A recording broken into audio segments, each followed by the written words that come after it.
Hi, my name is Sophia Kraszewski. I'm going to be talking about the first episode of Yuri on Ice and its representation of sports psychology. What is sports psychology?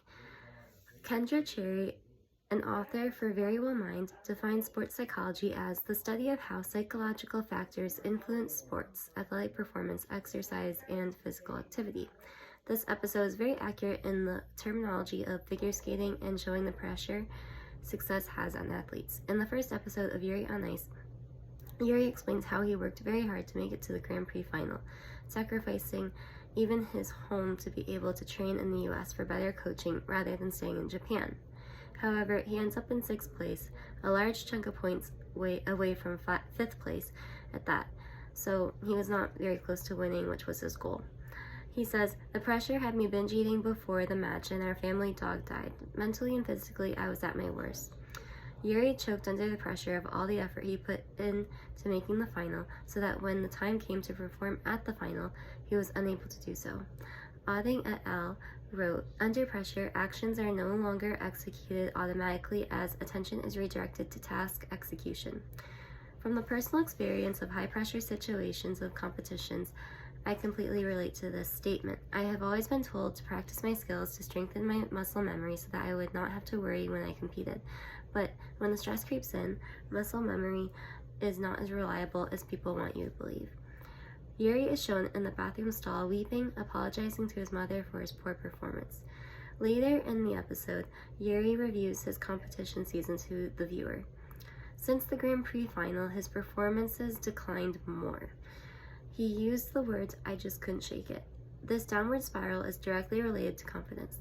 Hayes et al. Wrote, "Confident individuals remain task diagnostic by focusing on process solutions in the face of obstacles, whereas less confident individuals are more likely to be self-diagnostic and focus on their perceived inadequacies."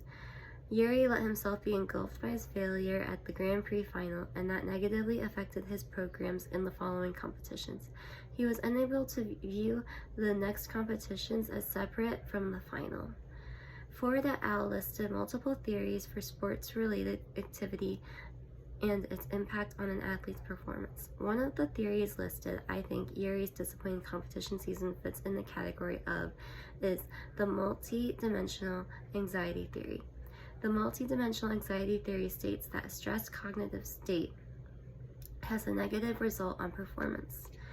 So Yuri was completely focused on the Grand Prix final and what he perceived as a failure. And when he went into the next competition, instead of thinking of it as like a clean slate or opportunity to improve, he was still focused on the past. And that is what resulted in a negative outcome of the rest of in that competition and the ones following. When Yuri returned home, he visited his old rink. He decided to skate his biggest competitor, Victor's program, for his childhood best friend. Without the cameras, audience, other competitors, and buzz of the competition reminding Yuri of what was at stake, he skated freely and a spectacular performance. This was the seedling of confidence he needed to find a glimmer of hope in his skating career. I chose to analyze the way Yuri on Ice correlates to sports psychology because, as a competitive figure skater myself, I have a personal connection to the topic. Before this assignment, I had not realized how realistic an anime could be. Yuri on Ice is very entertaining, but once I took a deeper look, I saw what was in front of me the whole time, a story that everyone can relate to. Although I have been using sports as the example of what is influencing Yuri's negative mindset and outcomes, the cause is really any stressful situation and how we handle it. I see a correlation between sports, obviously, but also school. The way I, as a student, handle certain classes can be viewed the same way I, as a skater, handle my successful or not so successful performances. Thank you so much for watching. I encourage you to check out Yuri on Ice if you have not already, so you can more vividly see what I am talking about in this analysis. Thank you.